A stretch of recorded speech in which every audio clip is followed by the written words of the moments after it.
സമ്പത്തെന്നു ചൊല്ലുവാൻ വേറെയില്ലൊന്നും, യേശു മാത്രം സമ്പത്താകുന്നു. വിമോചിതരുടെ ഇന്നത്തെ അധ്യായത്തിൽ നാം പരിചയപ്പെടുന്നത് കോട്ടയം ജില്ലയിൽ ഏറ്റുമാനൂർ തെള്ളകം സ്വദേശിയും സഞ്ചാര സുവിശേഷകനുമായ സുവിശേഷകൻ VK രവിയുടെ അനുഭവങ്ങളും സാക്ഷ്യങ്ങളുമാണ്. ചാവിനെ വെന്നുയിർത്തവൻ വാനലോകമതിൽ ചെന്നു. ഹൈന്ദവ പാരമ്പര്യ വിശ്വാസത്തിൽ നിന്നും യേശുക്രിസ്തുവിന്റെ സാക്ഷിയായി വന്ന ജീവിതമാണ് രവിയുടേത്. എന്റെ സമ്പത്തെന്നു ചൊല്ലുവാൻ വേറെയില്ലൊന്നും. കൗമാര യൗവനാരംഭങ്ങളിൽ തന്നെ തനിക്ക് നേരിടേണ്ടി വന്നത് നിരവധിയായ ദുരനുഭവങ്ങളാണ്.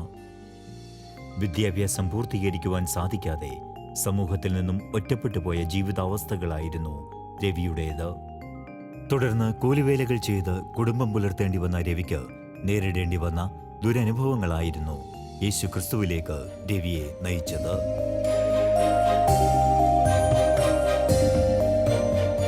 എൻ്റെ പേര് രവി എന്നാണ്.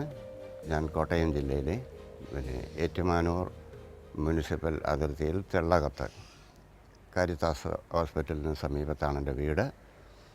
എൻ്റെ കുടുംബ പശ്ചാത്തലം പുറകോട്ട് നോക്കിയാൽ എൻ്റെ അച്ഛനും അമ്മയും ഒന്നും ക്രിസ്തീയ വിശ്വാസത്തിലോ അല്ലെങ്കിൽ ക്രിസ്തീയമായ ആ ഒരു പാരമ്പര്യത്തിലോ ഒന്നും അല്ലായിരുന്നു ഞങ്ങളുടെ ജീവിതം. എന്നാൽ എൻ്റെ ജീവിതത്തിൽ വിദ്യാഭ്യാസത്തിൻ്റെ കുറവ് ഉണ്ട്.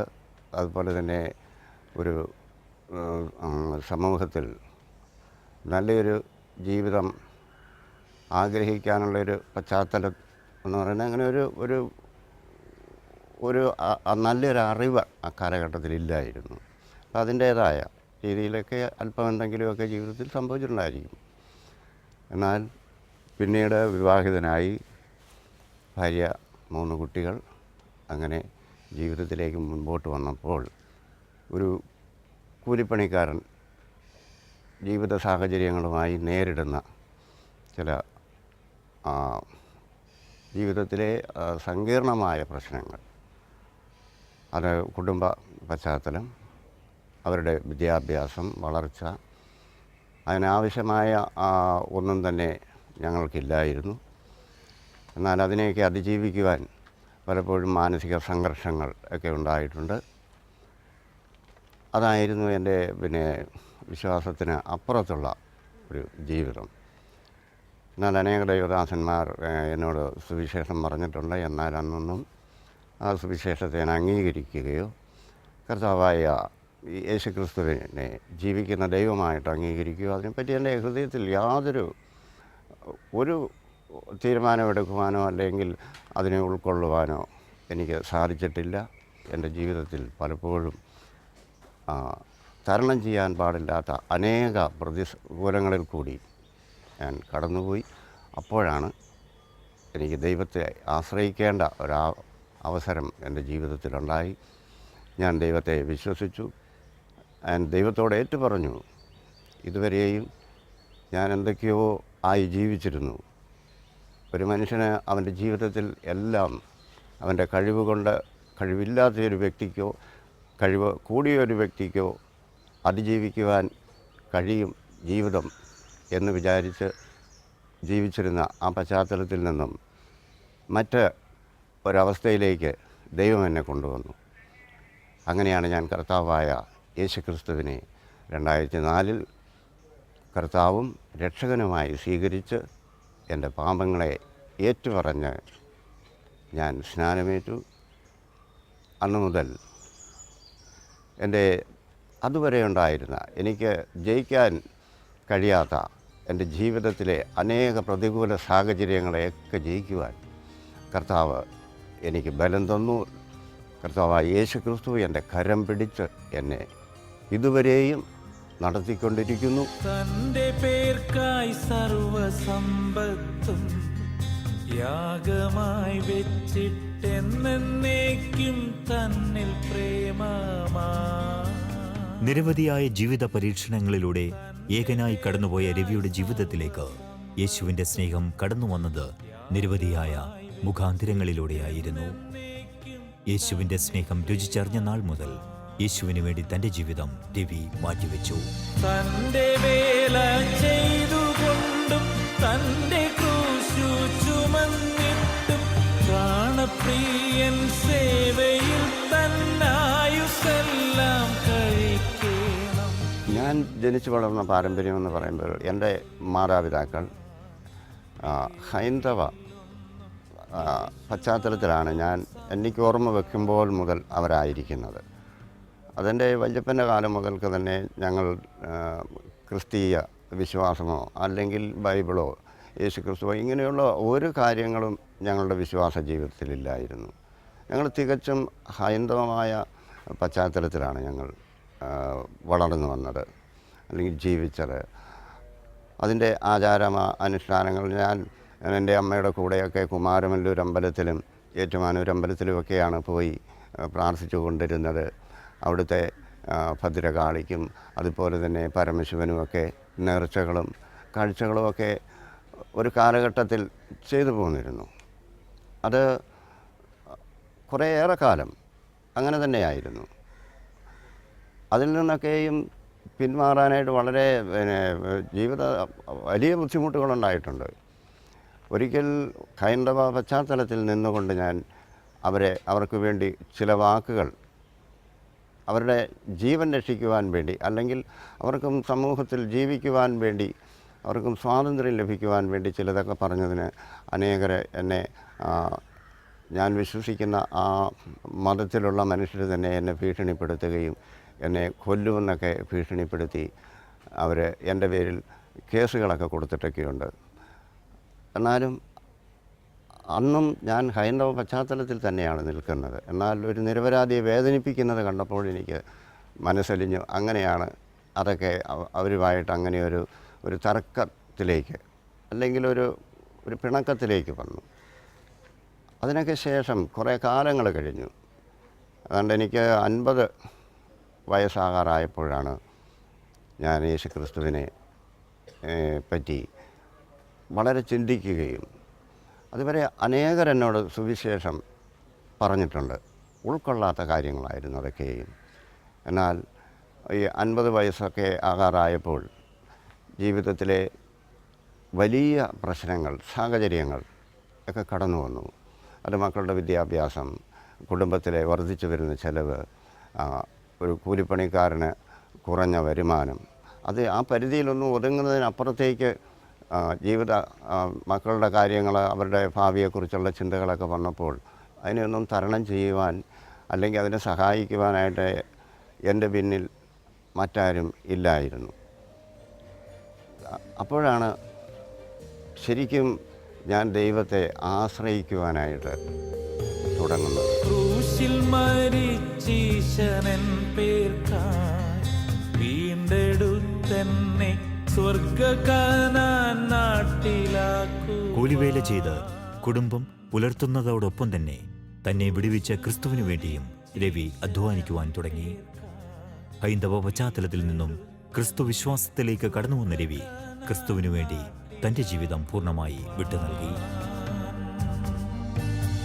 പാപം നീങ്ങി ശാപം മാറി മൃത്യുവിന്മേൽ ജയമേകി വേഗം വരാമെന്നുരച്ചിട്ടാമ. ഭാര്യയും മക്കളും വിശ്വാസത്തിലേക്ക് പോകാനുള്ള പ്രധാന കാരണം ഞങ്ങളുടെ ജീവിതത്തിലെ വലിയ സാമ്പത്തികമായും അങ്ങനെയുള്ള എല്ലാ ബുദ്ധിമുട്ടുകളും ഞങ്ങളെ വളരെയധികം ശക്തമായി ബാധിച്ചു കൊണ്ടിരുന്നു. അപ്പോൾ മാനസികമായിട്ട് ഞങ്ങളെല്ലാവരും ഒരു തകർന്ന അവസ്ഥ പോലെ ഞങ്ങൾക്ക് അനുഭവമുണ്ടായി.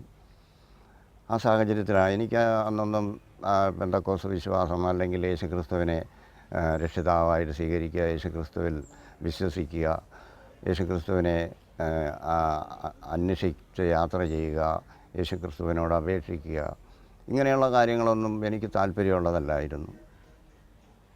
എന്നാൽ ഭാര്യയ്ക്കും മക്കൾക്കും അതൊരു വലിയ വിശ്വാസവും അവരുടെ ജീവിതത്തിൽ അങ്ങനെ കടന്നു പോയെന്നാൽ എല്ലാ പരാജയങ്ങളും മാറി നല്ലൊരു അനുഗ്രഹിക്കപ്പെട്ട സമാധാനം നഷ്ടപ്പെട്ടു പോകുന്ന സന്തോഷം അതെല്ലാം തിരികെ ലഭിക്കുമെന്ന് അവർക്ക് വലിയ വിശ്വാസമുണ്ടായിരുന്നു. അത് കാരണം ആ കാലഘട്ടത്തിലൊക്കെ അവർ എന്നെ ഒളിച്ചായിരുന്നു ആരാധനയ്ക്ക് പോയിക്കൊണ്ടിരുന്നത്. ഞാൻ കാണാതെ, ഞാൻ അറിയാതെ ഒക്കെ അവർ ആരാധനയ്ക്കൊക്കെയായി കടന്നു പോയിക്കൊണ്ടിരുന്നു. അങ്ങനെ ഏതാണ്ട് 18 വർഷത്തോളം അവർ ഞാൻ അറിയാതെ തന്നെ വിശ്വാസത്തിൽ ആരാധനയ്ക്കായി കടന്നു പോയിക്കൊണ്ടിരുന്നു. അങ്ങനെ അവർക്ക് യേശുക്രിസ്തുവിൽ വലിയ വിശ്വാസമുണ്ടായി. എൻ്റെ മൂത്ത മകൾ പിന്നീടൊക്കെ ആരാധനയ്ക്ക് ഞായറാഴ്ച പോകുമ്പോൾ എന്നോട് ചോദിക്കാറുണ്ടായിരുന്നു, പപ്പ പോരുന്നോ, പ്രാർത്ഥിക്കാൻ വരുന്നോ, ഞങ്ങളിവിടെ നിൽക്കാം. അപ്പോഴൊക്കെ ഞാൻ ദേഷ്യം കയറി ഓടിക്കുമായിരുന്നു. അവരോടെനിക്ക് വലിയ ദേഷ്യമായിരുന്നു. വലിയ ദേഷ്യം തന്നെയല്ലായിരുന്നു, എൻ്റെ പെൺമക്കളുടെ കാതിൽ 2 ചെറിയ കമ്മൽ കിടപ്പുണ്ടായിരുന്നു. അതൊക്കെ ഊരിക്കളയണമെന്ന് ആരോ പാസ്റ്റർമാരൊക്കെ പറഞ്ഞപ്പോൾ ഞാനതൊരിക്കലും സമ്മതിച്ചിരുന്നില്ല. അത് ഊരാൻ പാടില്ല എന്ന് പറഞ്ഞു. അത് ഊരാതെ തന്നെയാണ് അവർ വിശ്വാസത്തിലേക്ക് പോയിക്കൊണ്ടിരുന്നത്. എന്നെ അവർക്ക് നല്ല ഭയമുണ്ടായിരുന്നു. എല്ലാവർക്കും ഞാൻ വിശ്വസിച്ചിരുന്ന അല്ലെങ്കിൽ എൻ്റെ പാരമ്പര്യമായിട്ടുള്ള ആ വിശ്വാസത്തെ നഷ്ടപ്പെടുത്താനോ അതിൽ നിന്ന് നിങ്ങളെ മാറിപ്പോകാനോ ഒന്നും ഞാൻ ആ കാലഘട്ടത്തിൽ സമ്മതിച്ചിരുന്നില്ല. എന്നാൽ അവരുടെ സമാധാനം അവർ ദൈവത്തിൽ കണ്ടെത്തി, അവരതിനായി കടന്നുപോയി. ഞാൻ എത്ര ശ്രമിച്ചിട്ടും എനിക്ക് അവരെ അതിൽ നിന്ന് പുറകോട്ട് കൊണ്ടുവരാനോ അല്ലെങ്കിൽ അവരുടെ വിശ്വാസത്തെ അവരിൽ നിന്ന് ഇല്ലാതെയാക്കുവാനോ എനിക്ക് സാധിച്ചില്ല. തന്റെ പേർക്കായി സർവസമ്പത്തും യാഗമായി വെച്ചിട്ടെന്നേക്കും തന്നിൽ പ്രേമമായി. ഇന്ന് സഞ്ചാര സുവിശേഷകനായി പരസ്യ യോഗങ്ങളും ട്രാക്ട് വിതരണങ്ങളും മറ്റ് നിരവധിയായ സുവിശേഷീകരണ പ്രവർത്തനങ്ങളിലും പങ്കാളിയാണ് ഈ സുവിശേഷകൻ. വെച്ചിട്ടെന്നേക്കും തന്നിൽ പ്രേമമായി.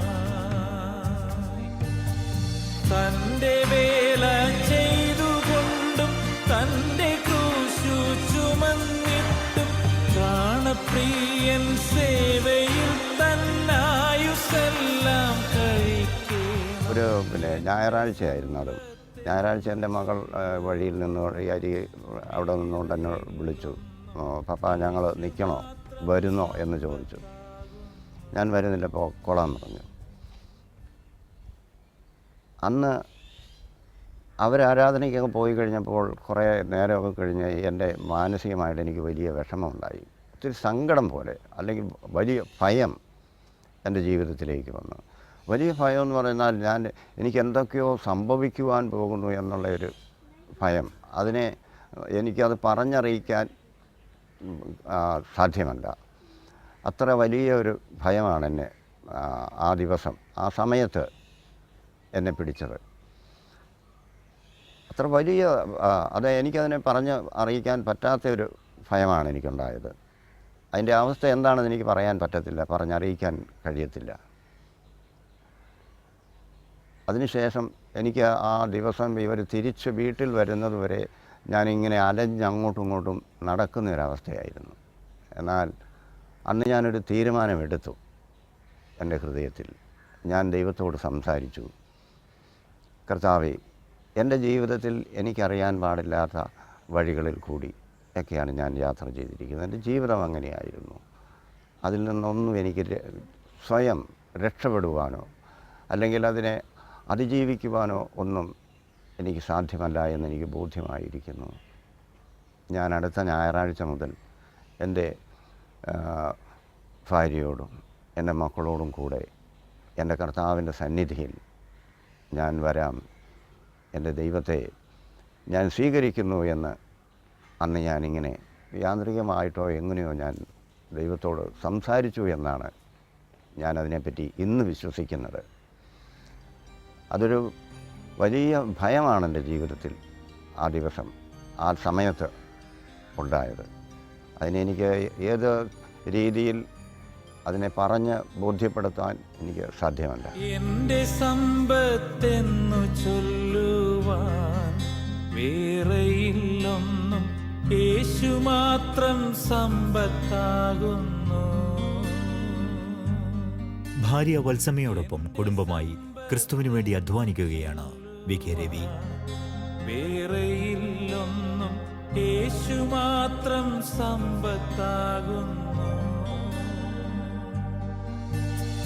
ചാവിനെ വെന്നുയിർത്തവൻ വാനലോകമതിൽ ചെന്നു, സാധുവെന്നെ ഓർത്തു നിത്യം താതനോടു യാചിക്കുന്നു, എന്റെ സമ്പത്തെന്നു ചൊല്ലുവാൻ. ഞാൻ ആരാധനയ്ക്ക് പോരുന്നു എന്ന് പറയുന്ന ആ നിമിഷം തന്നെ എൻ്റെ വീട്ടിൽ അതുവരെ ഞങ്ങളുടെ ജീവിതത്തിൽ ഉണ്ടാകാത്തൊരു സന്തോഷവും ആ സന്തോഷവും അത് ആർക്കും പറഞ്ഞറിയിക്കാൻ പാടില്ലാത്തതായിരുന്നു. എൻ്റെ ഭാര്യയ്ക്കും എൻ്റെ മക്കൾക്കും ഒക്കെ അന്ന് അനുഭവമായത്. അങ്ങനെയാണ് ഞങ്ങളുടെ ആരാധനയ്ക്കുള്ള പോക്ക് തന്നെ. പുതുപ്പള്ളി എരമല്ലൂരെന്ന് പറയുന്ന സ്ഥലത്ത് അഖിലേന്ത്യാ ദൈവസഭ എന്ന് പറയുന്ന ഒരു സ്വതന്ത്ര സഭയിലായിരുന്നു ഞാൻ ആദ്യം ചെല്ലുന്നത്. അവിടുത്തെ ആരാധനയാണ് കൂടുന്നത്. ഏതാണ്ട് ഒരു മാസം കഴിഞ്ഞപ്പോഴത്തേക്ക് ഞാൻ അവിടെ നദിയിൽ സ്നാനമേറ്റു. എൻ്റെ പാപങ്ങളെയൊക്കെയും ഞാൻ കർത്താവിനോട് ഏറ്റുപറഞ്ഞു.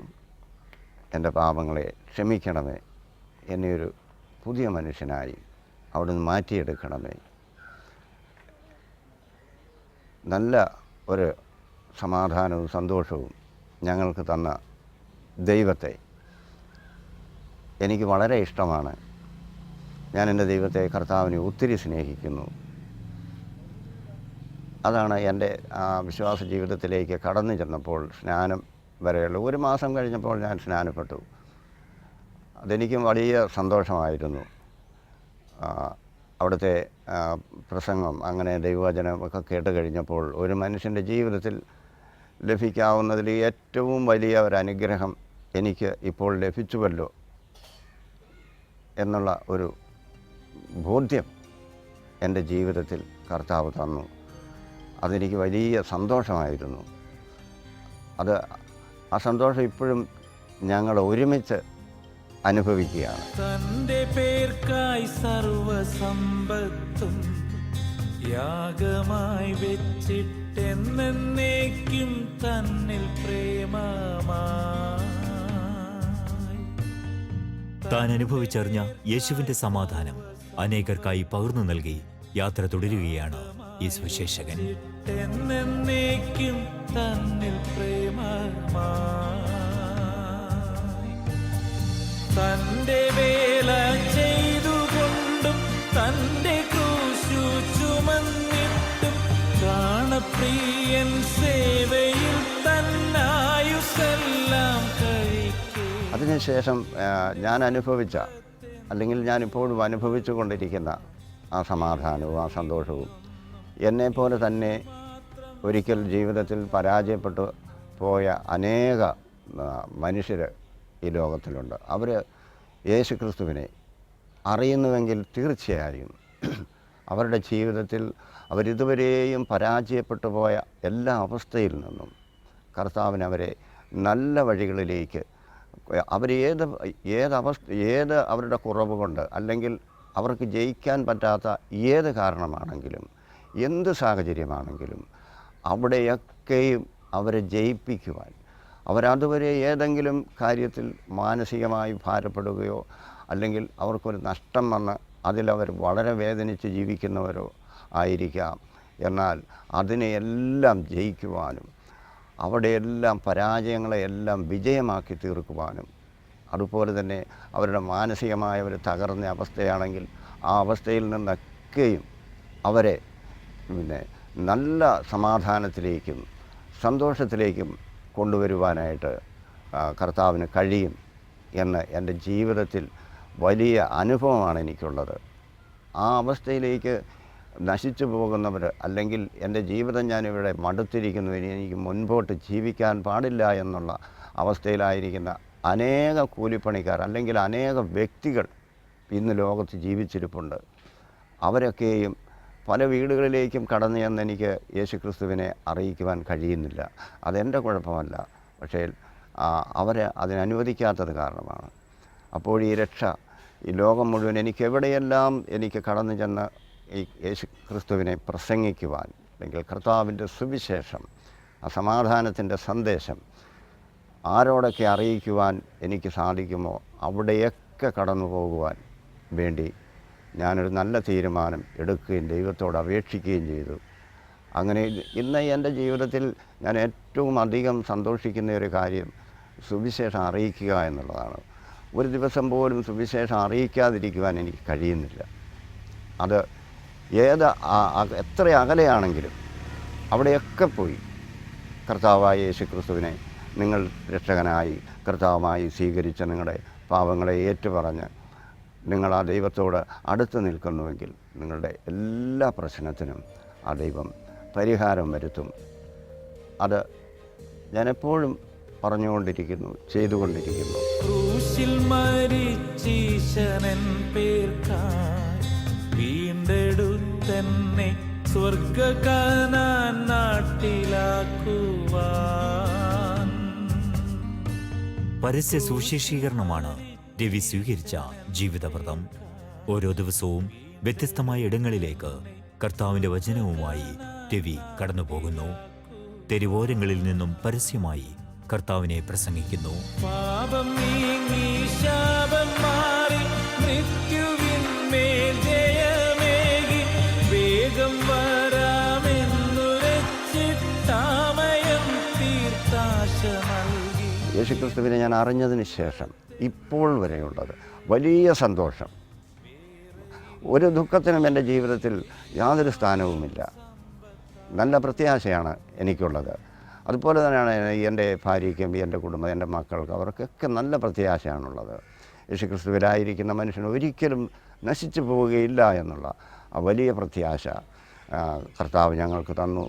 ആരാണെങ്കിലും ആ കർത്താവിൽ കൂടി മാത്രമേ അങ്ങനെ ഉന്നതമായ ഒരു പദവിയിലേക്ക്, ഇവിടെ കഷ്ടതയും ബുദ്ധിമുട്ടും ഒക്കെയുള്ള ഒരു ജീവിതം നാം അനുഭവിക്കുമ്പോൾ അതിനപ്പുറത്ത് ഒരു നിത്യമായ സമാധാനം, ഒരു നിത്യമായ സന്തോഷം, നിത്യമായ സ്നേഹം എല്ലാം നമുക്ക് ഒരുക്കി വെച്ച് കാത്തിരിക്കുന്ന ആ യേശു കർത്താവിലേക്ക് സകല മനുഷ്യരും സകല ആത്മാക്കളും എത്തിച്ചേരണമെന്ന് എൻ്റെ ഹൃദയത്തിൽ വലിയ ആഗ്രഹം ഉണ്ട്. ആ ആഗ്രഹമാണ് എന്നെ സുവിശേഷം അല്ലെങ്കിൽ യേശു ക്രിസ്തുവിനെ പ്രസംഗിക്കുവാൻ എന്നെ നയിക്കുന്ന ഏറ്റവും പ്രധാനപ്പെട്ട ഘടകം. ഞാൻ ഒരിക്കലും എൻ്റെ ജീവിതത്തിൽ ആ യേശു കർത്താവിനെ ഉപേക്ഷിക്കുകയോ ആ യേശുവിനെ വിട്ടു മാറിപ്പോവുകയോ ചെയ്യാതെ എന്നും എൻ്റെ ജീവിതം അവസാനിക്കുന്നത് വരെ കർത്താവായ യേശു ക്രിസ്തുവിൻ്റെ സത്യവചനം, എവിടെയെല്ലാം അപ്പോസ്തല പ്രവൃത്തി 1-ാം അധ്യായത്തിൻ്റെ 8-ാമത്തെ വാക്യം പറയുന്നത് പോലെ, എന്നാൽ പരിശുദ്ധാത്മാവ് നിങ്ങളുടെ മേൽ വരുമ്പോൾ ശക്തി ലഭിച്ചിട്ട് യെരുശലേമിലും യഹൂദ്യയിൽ എല്ലായിടത്തും ശമര്യയിലും ഭൂമിയുടെ അറ്റത്തോളവും നിങ്ങളെൻ്റെ സാക്ഷികളാകുവിനെന്ന് പറഞ്ഞ ആ കർത്താവിൻ്റെ ആ വാക്യം എൻ്റെ ജീവിതത്തിൽ എനിക്ക് നടക്കുവാൻ കഴിയുന്ന കാലമൊക്കെയും കർത്താവിനെ അയക്കുന്ന ഇടത്തൊക്കെയും ഞാൻ പോയി പറയും. അതാണ് വിശ്വാസ ജീവിതത്തിലേക്ക് കടന്നു വന്നതിന് ശേഷം കർത്താവ് തന്ന ബലം, ആ സന്തോഷം, ആ സമാധാനം, അത് എല്ലാവരും അനുഭവിക്കണം. എല്ലാവരും കർത്താവിനെ അറിയണം. അതിനായി എൻ്റെ ജീവിതം ബാക്കിയുള്ളതും ഞാൻ അതിനുവേണ്ടി ഉപയോഗിക്കും. തന്റെ പേർക്കായി സർവസമ്പത്തും യാഗമായി വെച്ചിട്ടെന്നേക്കും തന്നിൽ ഒരു കാലത്ത് സമാധാനമില്ലാതെ അലഞ്ഞ രവിയുടെ ജീവിതം ഇന്ന് ക്രിസ്തുവിൽ സമാധാനപൂർണ്ണമാണ്. ചെയ്തുകൊണ്ടും തന്റെ ക്രൂശു ചുമന്നിട്ടും പ്രാണപ്രിയൻ സേവ തന്നെ വീണ്ടെടുത്ത ക്രിസ്തുവിനു വേണ്ടിയുള്ള നിരന്തരമായ യാത്രകളിലാണ് വി.കെ. രവി എന്ന സുവിശേഷകൻ. വിമോചനത്തിന്റെ ദൈവശബ്ദവുമായി രവി യാത്ര തുടരുകയാണ്. യേശു മാത്രം സമ്പത്താകുന്നു. വിമോചിതരുടെ ഇന്നത്തെ അധ്യായം ഇവിടെ പൂർണ്ണമാകുന്നു. എന്റെ സമ്പത്തെന്നു ചൊല്ലുവാൻ വേറെയില്ലൊന്നും, യേശു മാത്രം സമ്പത്താകുന്നു.